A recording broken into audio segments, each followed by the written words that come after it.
Hello guys, welcome back to the our channel. অনেকদিন পর আবার ব্লগটা করছি, কারণ কয়েকদিন আগে না আমার এই ডান হাতটা একটু ব্যথা ছিল, তো মোবাইলটাকে তো এইভাবে ধরতে হয়, তো ধরতে পারছিলাম না, সেই জন্য অনেকদিন পরই স্টার্ট করছি। তোমরা ভাবছো যে এত সকালবেলা, এখন বাজে 4:30, আমি ড্রেস করে কোথায় যাচ্ছি। তো আগের ব্লগে তোমাদের বলেছিলাম যে আমি একটা যাচ্ছি, ওই ব্লগটা মনে হয় ছাড়া হয়নি, যাই হোক। তো আমি একটা জায়গায় যাচ্ছি স্কুল থেকে, স্কুলের কাছে। তোমরা চলো দেখতে থাকো কোথায় যাচ্ছি, ওটা সাসপেন্সে থাক। তাই সকাল সকাল উঠে কিন্তু আমি রেডি হয়ে গেছি। চলো আমার সাথে হাওড়া স্টেশনে গিয়ে তোমাদেরকে দেখাচ্ছি কীভাবে যাচ্ছি, কি না যাচ্ছি, আর কোথায় যাচ্ছি সেটা ওখানে গিয়ে বলে দেবো। চলো। সকাল সকাল কিন্তু বেরিয়ে পড়েছি, এখনও কিন্তু সূর্যি মামা ওঠেনি। তার আগেই কিন্তু আমরা পৌঁছে গেছিলাম হাওড়া ব্রিজে। আমাদের কুদঘাট থেকে আমাদের যার একটা স্কুলের ম্যাম আছে, অ্যাডলিন ম্যাম, তারা ড্রপ করেছিল গাড়িতে নিয়ে। আমরা সবাই একসাথে হাওড়া ব্রিজে এসেছি, আর বড় ম্যাম ওনার বাড়ি ওখান থেকে, মানে ডায়মন্ড সিটিতে উনি থাকে, ওখান থেকে চলে এসেছিল। তো যাই হোক বন্ধুরা, আমরা কিন্তু যেখানে যাচ্ছি ওটা কিন্তু একটু সাসপেন্সই থাক, আর কিছুক্ষণ পরে জানতে পারবে যে আমরা কোথায় যাচ্ছি। চলে এসছি, এবার নিজেদের জায়গাটা দেখে নিচ্ছিলাম। আমাদের ছিল C5-এ, আর আমাদের সাথে আরেকজন যিনি ম্যাডাম গেছিলেন তার ছিল C6-এ। তো C5-এ উঠে পড়েছি। উঠে আমাদের যে বড় ম্যাডাম কোথায় ছিল আমি ফোন করে দেখছিলাম, মানে ওনাদের সিট আর আমাদের সিট একসাথে পড়েছিল। এরকমভাবে গেটটা খুললাম, খুলে ভেতরে এন্ট্রি করলাম। বেশ ভালোই, কিন্তু এটা হচ্ছে ক্যান্টিন এরিয়া, মানে এখান থেকে সবাই খাবার নিয়ে, মানে ওনারা যারা রেলে কাজ করে স্টাফ, ওরা খাবার নিয়ে কিন্তু আমাদেরকে দিচ্ছিল আর কি, সিটে সিটে। ব্যাপারটা কিন্তু বেশ ভালোই ছিল। আর এখানে কিন্তু মেয়েরাও কাজ করে, মানে মেয়েরাও কিন্তু কাজ করছিল আর কি। নেক্সট এখানে কিন্তু টয়লেটটাও তোমাদের সাথে শেয়ার করে দিচ্ছি। মানে নর্মালি না, দেখো বেসিন থেকে শুরু করে টয়লেট কিন্তু খুবই খুবই পরিষ্কার ছিল। হ্যান্ড শাওয়ারও ছিল, যেটা দিয়ে পরিষ্কার করা যায় তোমাদের। তো আমার তো খুবই ভালো লেগেছে টয়লেটটা। মানে নর্মালি আমাদের যে বাথরুমগুলো থাকে না ট্রেনে, তার থেকে কিন্তু এই ট্রেনের বাথরুম সত্যিই খুব পরিষ্কার ছিল। আর এই যে আমার বড়মশাই এটা তুলেছিল। এই বসার সাথে সাথে কিন্তু সবার হাতে একটা করে নিউজ পেপার দিচ্ছিল, আর ওই সবাইকে ওয়েলকাম জানাচ্ছিল। তো ওটা বলছিল মাইকে আর কি, গেট বন্ধ হচ্ছে, ওয়েলকাম জানাচ্ছিল। তো আমি এবার বলি, আমরা যাচ্ছিলাম কিন্তু বোলপুরে, আমার একটা স্কুলের কাজে একদিনের জন্য। তো বন্দে ভাড়াতে গেছি, কারণ সকাল সকাল পৌঁছে গেছি ওখানে, তাই জন্যই সুবিধা হয়েছে, কাজটা আমাদের করতে তাড়াতাড়ি হয়ে গেছিলো। তারপরেই কিন্তু বসার সাথে সাথে কিন্তু হাতে পেয়ে গেছিলাম জল, 1 বোতল করে সবাইকে জল দিচ্ছিল। স্পিডটা দেখো, মানে প্রচুর স্পিড ছিল। আমার তো মনে হচ্ছিল যে আমি এই মাত্র মনে হয় হাওড়া স্টেশন থেকে বসলাম, আর এই কিছুক্ষণ পরে গিয়েই মনে হয় পৌঁছে গেলাম বোলপুরে। বেশ ভালো জার্নি, মানে কি বলবো ওটাকে, স্মুথ জার্নি যাকে বলে, মোটামুটি ভালোই লেগেছে আমার।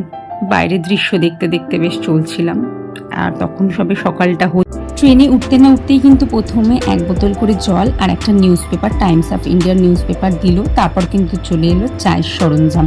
তার মধ্যে ছিল হচ্ছে 2টো বিস্কিট একটা প্যাকেটের মধ্যে, তারপরে হচ্ছে দুধের একটা ছোট প্যাকেট, চিনির একটা ছোট প্যাকেট, আর হচ্ছে আপনাদের ওই যে চা পাতা যেটা দেয় না, দড়ির মধ্যে বাঁধা থাকে ওইটা।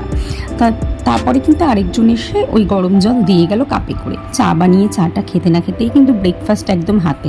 এই যে ট্রপিকানা, 2টো করে ব্রাউন ব্রেড, আর হচ্ছে ডাবল ডিমের অমলেট, আর আলুটাকে সেদ্ধ করে হচ্ছে ফ্রেঞ্চ ফ্রাই, তার মধ্যে হচ্ছে একটু গাজর আর কড়াইশুঁটি দিয়ে একটা সেদ্ধ করে কিছু একটা দিয়ে, মানে ওই গোলমরিচ দিয়ে মাখিয়ে দিয়েছিল, বাটার আর জ্যাম জেলি, আর হচ্ছে একটা সসের প্যাকেট, আর লোটে চকোপাই। বেশ ভালো ছিল। তারপর কিন্তু শেষ না করতে করতেই কিন্তু পৌঁছে গেলাম বোলপুর। বললাম না, এই মনে হয় উঠলাম আর এই মনে হয় নামলাম। বেশ ভালো লেগেছে কিন্তু আমার বন্দে ভারতের জার্নিটা। এবার কিন্তু পৌঁছে ওখান থেকে চলে গেছিলাম একটা টোটো ধরে। আমাদের লজ আশীর্বাদ লজ বুক করা হয়েছিল। তো আমি না লজের ভিডিও তুলতে ভুলে গেছি আর কি। যাই হোক, তবু তোমরা যদি চাও তাহলে আমি কিন্তু আশীর্বাদ লজের নাম্বার ডেসক্রিপশন বক্সে তোমাদের দিয়ে দেবো। ভালোই, বেশ রাস্তার উপরে। এই যে ওখান থেকে গিয়ে কিন্তু তারপর বেরিয়ে গেছিলাম একটা জমিদার বাড়িতে, আর ডিটেলস তোমাদের বলছি। ফার্স্ট এসছি একটা জমিদার বাড়ি বলতে পারো তোমরা।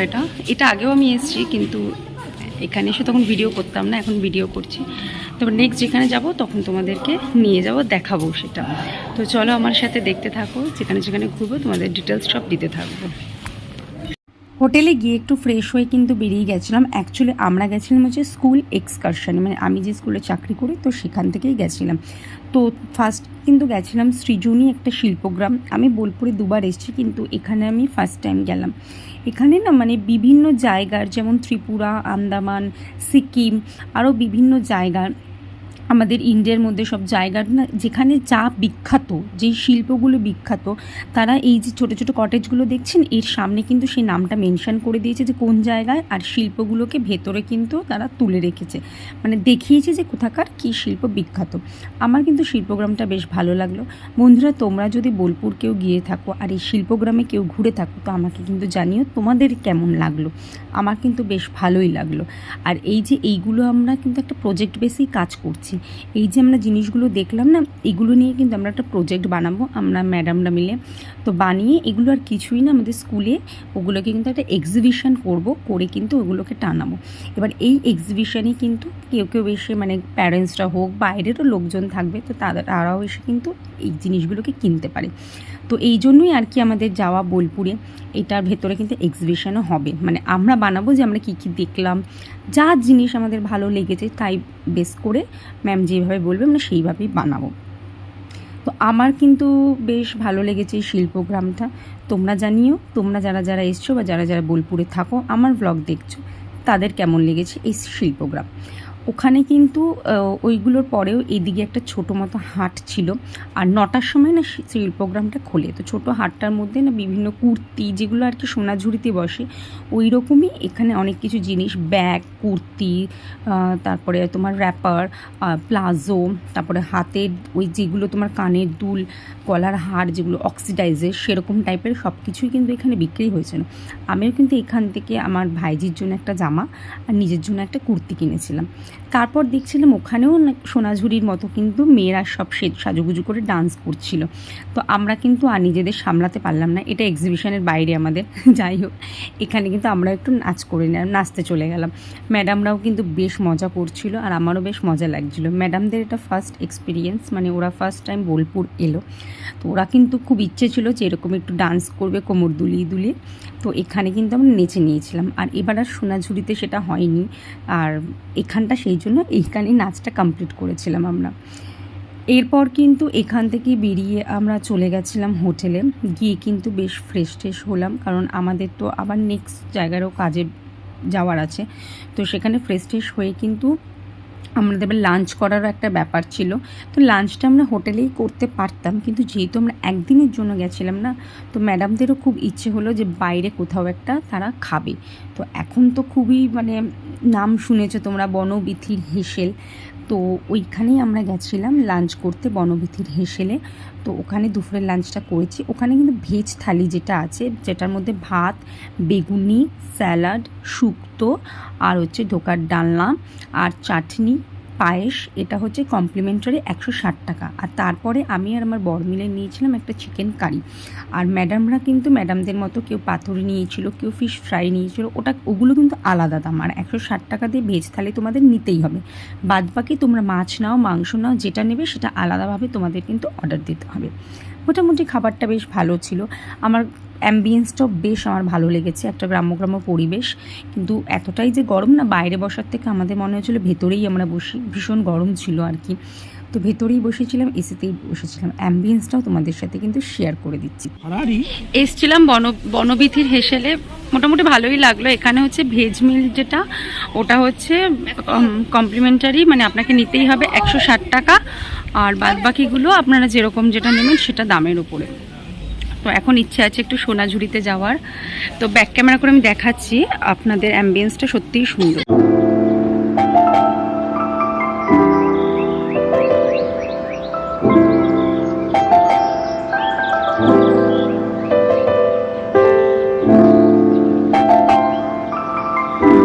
পর্ব শেষ করে এখন চলে এসেছি সোনাঝুরির হাটে এক্সপ্লোর করতে। যতটা পারছি ভিডিও করছি, কারণ আমি নিজেও একটু কেনাকাটি করব।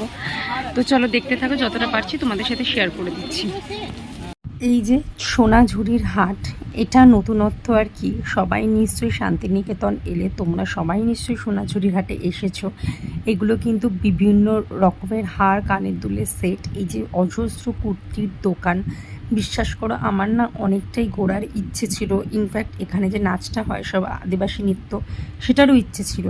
আমি এখান থেকে মানে কিছুই বলতে পারো কিনতে পারিনি, কারণ আমার শরীরটা হট করে খারাপ হয়ে যাচ্ছিল, এতটা গরম লাগছিল না, সেই জন্য।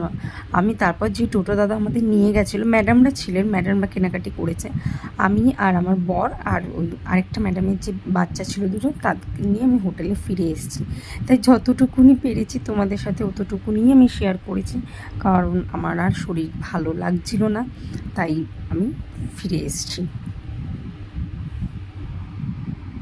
সোনাঝুরি থেকে ফিরে কিন্তু আমি রেস্টে নিচ্ছিলাম, তারপর আর আমি ব্লগ করিনি। পরের দিন সকালবেলা কিন্তু আমাদের ট্রেন ছিল হাওড়া ইন্টারসিটি এক্সপ্রেস। তো এই দেখো আবার বন্দে ভারতের সাথে কিন্তু দেখা হয়ে গেছিলো পরের দিন, সবাই জাস্ট ঢুকলো, আমাদের ট্রেন তখন আসেনি, আমরা চলে গেছিলাম, গিয়ে সবাই ওয়েট করছিলাম যে কতক্ষণে ট্রেন আসবে। তো হাওড়া ইন্টারসিটি এক্সপ্রেস করেই এসছি, তো ওটা 7:55 এরকম নাগাদ ছিল। তো বেশ ভালোই ছিল, এসি ছিল ট্রেনটা। আর জানি না কেন এই ট্রেনটার মধ্যে না এতটাই ঠান্ডা লাগছিল আমার, যে কি করব কি না করব বুঝতে পারিনি। তারপরে আমি ওই আমাদের একটা ম্যাডামের থেকে একটা ওড়নাই আমি চাইলাম, যে কিন্তু আমি ওই মাথাটাকে জাস্ট একটুখানি জড়িয়ে নিয়ে বসেছিলাম, মানে প্রচণ্ডই ঠান্ডা লাগছিল।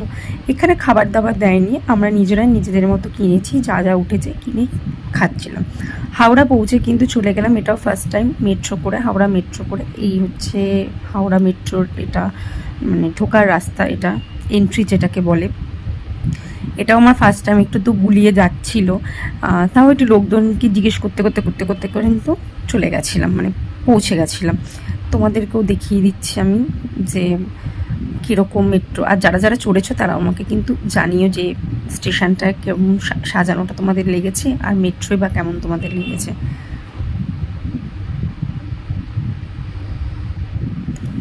মেট্রো চলে এসছে।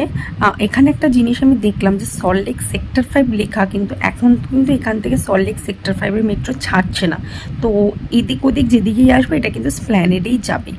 তো আর একটা জিনিস খুব ভালো লাগলো, এই যে মাঝে মাঝে শোনা যায় যে মেট্রোতে সুসাইড করেছে, তো এইখানে যেরকম প্রপারভাবে বানানো হয়েছে না, মানে এখানেও কিন্তু একটা গেট দেওয়া হয়েছে, তো গেটটা কিন্তু মেট্রো এসে দাঁড়ালে মেট্রো গেটের সাথেই খুলবে। এই জিনিসটা আমার খুবই ভালো লেগেছে, যে মানুষের ব্যস্ত টাইমেই কিন্তু এদের বেশিরভাগ সময় মনে পড়ে সুসাইড করার কথা, তো এই জিনিসটা এখানে কিন্তু করা যাবে না। এটা আমার যথেষ্টভাবেই ভালো লেগেছে। আমার মনে হয় সব মেট্রো স্টেশনেই কিন্তু এটা করে দেওয়া উচিত, তাহলে কিন্তু জিনিসটা বেশ ভালো লাগবে আরও। এই যে কিন্তু ঢুকে গেছে, মানে এটা গঙ্গার নিচ দিয়ে যাচ্ছিল, তো এটা কিন্তু তোমাদের মেট্রোতে অ্যানাউন্স করছিল, আমরা জাস্ট শুনছিলাম। ওই গঙ্গার নিচ দিয়ে যাওয়াটুকুনি জায়গাটাই না আমাদের নীল লাইট দিয়ে রেখেছে, আর কিছুই না, ওরকম জলে মাছ ফাছ কিছুই দেখা যাবে না, জাস্ট হচ্ছে ওই নীল লাইট দিয়ে রেখেছে, ওই লাইটটাই জাস্ট দেখাবে, আর যতটুকুনি ওই গঙ্গার নিচে যাবে ততটুকুনি, বাদ বাকি নর্মাল, কিন্তু অন্য কিছু না। পৌঁছে গেছিলাম কিন্তু স্প্ল্যানেডে। এবার স্প্ল্যানেড থেকে নর্মাল যেমন আমি নেতাজির মেট্রো ধরে তারপর বাড়ি এসে গেছি। আমি বোলপুর থেকে স্কুলের একটু কাজের জন্যই গেছিলাম। জানি কয়দিন ধরে আমার ব্লগটা একটু দেওয়াও হচ্ছিল না, একটু প্রবলেম হচ্ছিল, তোমরা দেখতে পারো আমার চোখটার কি অবস্থা। তারপরে সত্যি কথা বলতে এই হাতটাতে না, ডান হাতটাতে মোবাইলটা এরকম করে ধরতে হয়, তো ডান হাতটাতে একটু ব্যথার সমস্যা হচ্ছিল, তাই যাচ্ছে না। কাল থেকে আশা করি তোমাদের সাথে আমি ভালো রকমভাবে শেয়ার করব সব কিছু। যাই হোক বন্ধুরা, আমি যেটুকুনি ব্লগ পেয়েছি তোমাদের সাথে শেয়ার করেছি। যদি আমার ভিডিও ভালো লেগে থাকে তাহলে কিন্তু লাইক, শেয়ার অ্যান্ড সাবস্ক্রাইব করতে একদম ভুলবে না। কমেন্টে জানাবে ভিডিও কেমন লাগছে, যদি ভালো লাগে তাহলে কি করবে, লাইক, শেয়ার অ্যান্ড সাবস্ক্রাইব। আজকের মতো আসছি, আর যারা এখনও চ্যানেলটাকে সাবস্ক্রাইব করোনি তারা প্লিজ চ্যানেলটাকে সাবস্ক্রাইব করে দেয় আমার নিত্য নতুন অনেক ব্লগ দেখার জন্য। যাই হোক বন্ধুরা, আজকের মতো টাটা, দেখা হবে কাল অন্য কোনো ব্লগে। ভালো থেকো, সুস্থ থেকো।